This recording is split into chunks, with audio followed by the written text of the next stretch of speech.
Last call, over.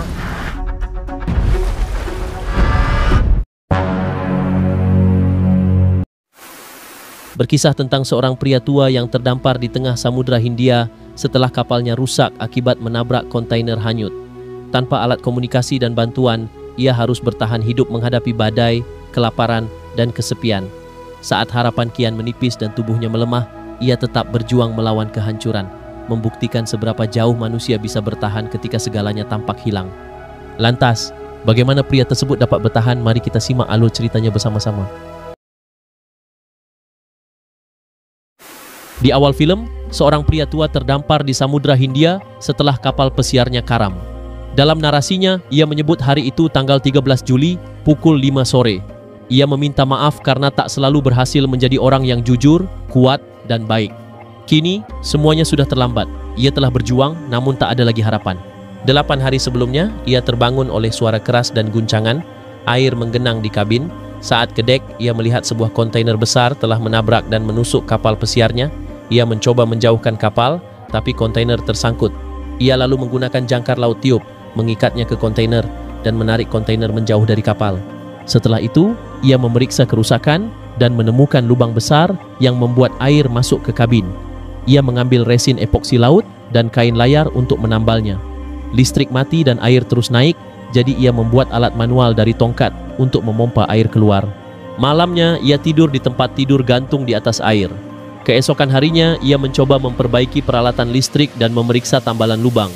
Ia memiringkan kapal agar air tak masuk lagi, lalu mencoba menghubungkan radio ke baterai cadangan, tapi radio tetap mati. Ia membuka buku navigasi bintang untuk mencari tahu lokasinya. Tiba-tiba, radio menangkap sinyal. Ia mengirimkan SOS, namun tak ada balasan dan radio kembali mati.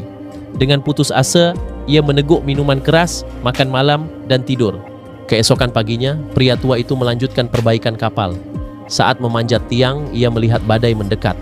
Ia segera turun, mengamankan barang-barang, mengisi wadah air bersih, dan bersiap menghadapi badai. Badai pun datang. Angin dan ombak menghantam keras. Ia mengenakan jas hujan, lalu mencoba memasang jangkar laut. Saat berusaha melemparkannya ke laut, gelombang besar menyeretnya. Ia berhasil kembali ke kapal, kelelahan dan muntah karena menelan air laut. Saat kapal mulai oleng, ia melihat perahu hampir terbalik. Gelombang berikutnya menghantam dan membalikkan kapal. Ajaibnya, ia selamat, namun tiang kapal retak. Saat mencoba kembali ke kabin, kapal oleng dan ia terbanting hingga tak sadarkan diri. Ketika sadar kembali, kapal sudah terendam banjir. Ia bangkit, menyiapkan sekoci tiup dan menurunkannya ke laut. Ia berlindung di dalam sekoci hingga pagi hari. Keesokan harinya, kapal pesiar tampak rusak parah dan hampir tenggelam.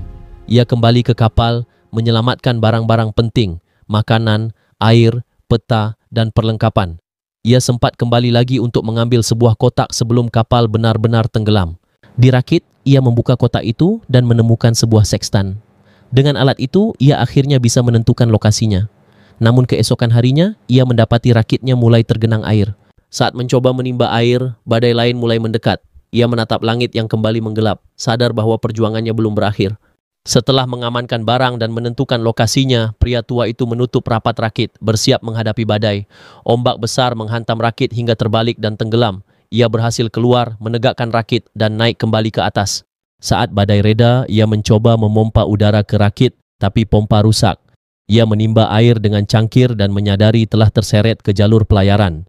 Namun, persediaan makanan dan airnya rusak oleh air laut, membuatnya semakin putus asa.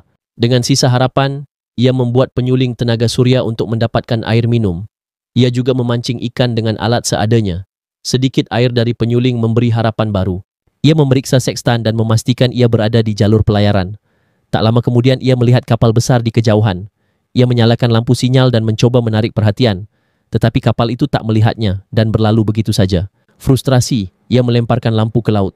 Saat tenggelam dalam kekecewaan, ia menyadari ada sesuatu yang tersangkut di tali pancingnya. Saat menarik tali pancing, pria tua itu ngeri melihat seekor hiu tersangkut, diikuti oleh hiu-hiu lain yang mengelilingi rakitnya. Malamnya, ia terbangun oleh suara kapal lewat. Ia menembakkan pistol suar, namun kapal terus berlayar tanpa melihatnya. Pagi harinya, ia menyesap air dan menyadari dirinya telah keluar dari jalur pelayaran. Putus asa, ia menulis surat, memasukkannya ke dalam botol, dan melemparkannya ke laut. Di malam berikutnya, ia melihat lampu kapal lagi, namun semua suar telah hilang. Terdesak, ia membakar kertas di dalam wadah air untuk membuat sinyal. Api membesar dan tak terkendali, membakar seluruh rakit. Ia melompat ke laut, menyaksikan rakitnya hancur. Saat mulai tenggelam, cahaya sorot menembus kegelapan. Sebuah perahu penyelamat muncul. Dengan sisa tenaganya, ia menggapai tangan penyelamat yang terulur. Filem pun berakhir. Terima kasih telah menonton. Sampai jumpa di video selanjutnya.